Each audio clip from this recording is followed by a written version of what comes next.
Sekarang kita akan berbicara tentang corak Islam di Tatar Sunda. Sebenarnya saya cukup heran juga ya. Di Tatar Sunda itu kan banyak sekolah keislaman. Jadi setidaknya kan di Tatar Sunda itu ya Jawa Barat, Jakarta, Banten itu kan banyak universitas tentang keislaman yang terkenal. Misalkan ya UIN Sunan Gunung Jati di Bandung atau UIN Syarif Hidayatullah Ciputat, Tangerang atau Jakarta itu dari sekian banyak sekolah negeri, jadi tidak pernah ada yang membicarakan corak Islam di Tatar Sunda. Dan mungkin untuk berbicara tentang corak Islam, kita harus sering baca tentang karya Dr. Muhtar Naim dari Andalas. Yang kedua ya sering baca-baca karya Profesor Simuh kalau dari Jawa itu. Yang tadi itu dari Sumatera Barat, karena dia yang pertama kali mengkaji tentang corak keislaman. Sebenarnya ada pertanyaan-pertanyaan sederhana. Mengapa organisasi NU di Jawa Barat itu tidak terlalu dominan? Di Tatar Sunda itu gak dominan, meskipun hampir sama cara beribadahnya. Yang kedua, mengapa Persis itu ya cukup dominan di Jawa Barat itu. Terus Muhammadiyah sendiri sebenarnya di Jawa Barat itu tertutup oleh Persis. Jadi meskipun organisasi ini besar juga, cuma karena cara peribadatannya itu yang mirip-mirip Persis itu ya seolah-olah tidak terlalu kelihatan. Terus ulama-ulama dulu itu yang tradisional Syafi'i itu kan mendirikan organisasi tersendiri seperti PUI ya, Persatuan Umat Islam. Maksud tradisionalis tapi terhadap Islam itu relatif terbuka. Tapi kan di luar Jawa Barat tidak banyak mengetahui. Di samping itu kan yang menang dalam pemilu di Jawa Barat itu kan dulu Masyumi. Jadi satu-satunya di Pulau Jawa yang memenangkan partai Masyumi itu jadi Jawa Barat. Coba lihat di pemilu tahun 1955. Ya di samping itu kalau dalam segi politik kayak Syarikat Islam itu dulu kan yang paling berkembang itu kan di Jawa Barat. Penasehatnya juga kan dulu ada Haji Hasan Mustafa ya kan, ulama besar dia. Dulu pernah mengajar di Arab Saudi atau di Mekah. Tetapi karena suruh pulang oleh penghulu dari Garut, Raden Haji Muhammad Musa, karena untuk menyelesaikan perbedaan pendapat di Tatar Sunda. Ya akhirnya dia menerima pembaharuan. Haji Hasan Mustafa itu kan menjadi pembina dari organisasi Tarekat Islam. Jadi sebenarnya orang-orang Sunda itu terobsesi oleh kemodernan. Jadi orang Sunda itu sebenarnya ingin modern, tapi belum ada yang mengarahkan. Orang Sunda itu rasional dan modern, tapi belum ada yang mengarahkan dan belum ada yang mengkaji secara intelektual.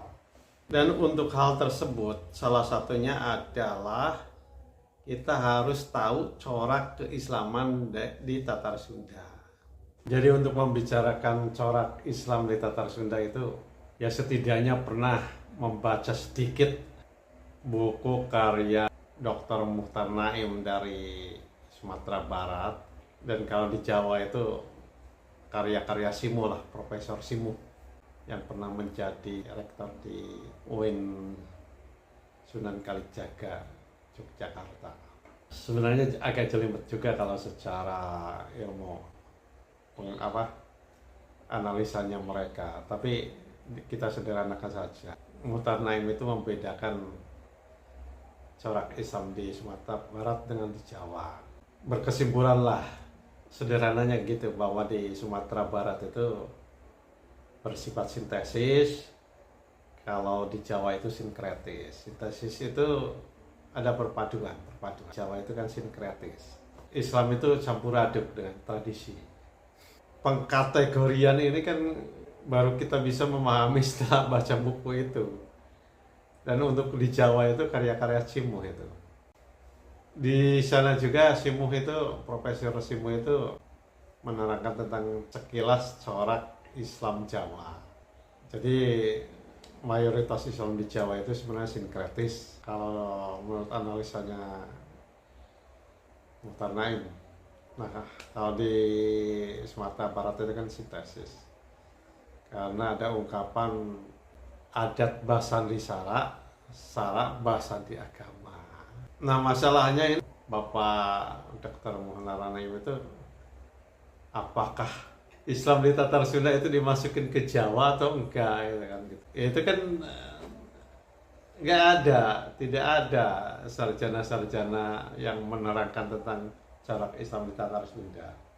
Nah, apakah di Tatar Sunda sama dengan di Jawa? Gitu? Ya belum tentu.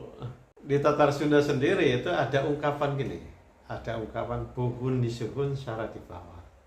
Ini mirip sebenarnya, mirip ungkapan dari masyarakat Sumatera Barat, adat basani sara, sara basani agama. Tapi kalau di Tatar Sunda itu buhun disuhun syara di bawah.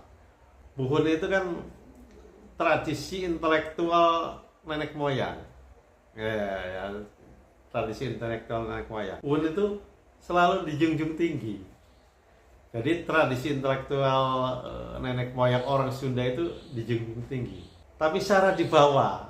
Nah, ini kan mirip. Syara itu kan syariat. Syara itu berasal dari kata syariat.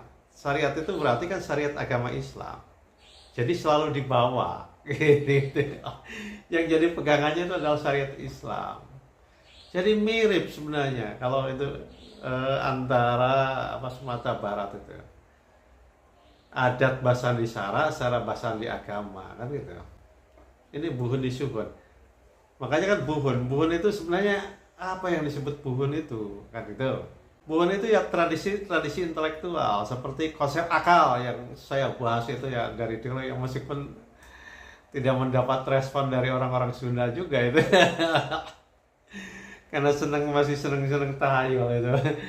Jadi padahal konsep akal di Tatar Sunda itu hebat sekali, ya itu yang dijunjung tinggi. Jadi dalam tradisi Sunda itu akal itu kan, akal itu udah didoktrinkan bahwa hidup orang Sunda itu dengan akalnya. Jalma hirup akalna, kan gitu.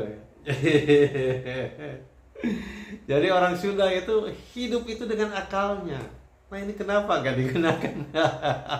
Punya doktrin tapi gak pernah dikaji. Sayang sebenarnya, jadi punya doktrin tapi tidak pernah dikaji secara intelektual.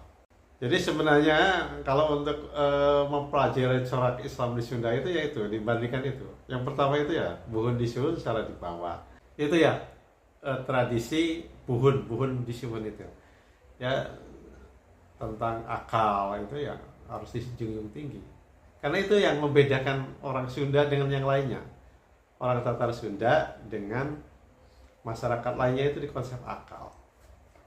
Tapi kan jarang dikaji. Dan yang lebih spesifik lagi sebenarnya kalau untuk mempelajari tentang corak Islam di Tatar Sunda itu, yang lebih spesifik lagi itu riwayat atau sejarah tentang Kian Santang. Sebenarnya itu sangat nyunda sekali itu, sejarah Kian Santang itu. Itu bisa menjadi bahan kajian. Sekarang itu kan kisah Kian Santang itu hanya diceritakan dari generasi ke generasi, tapi tidak pernah tahu maknanya. Dan tentang corak Islam Sunda versi Kian Santang ini akan dibahas tersendiri. Demikian, Assalamualaikum warahmatullahi wabarakatuh.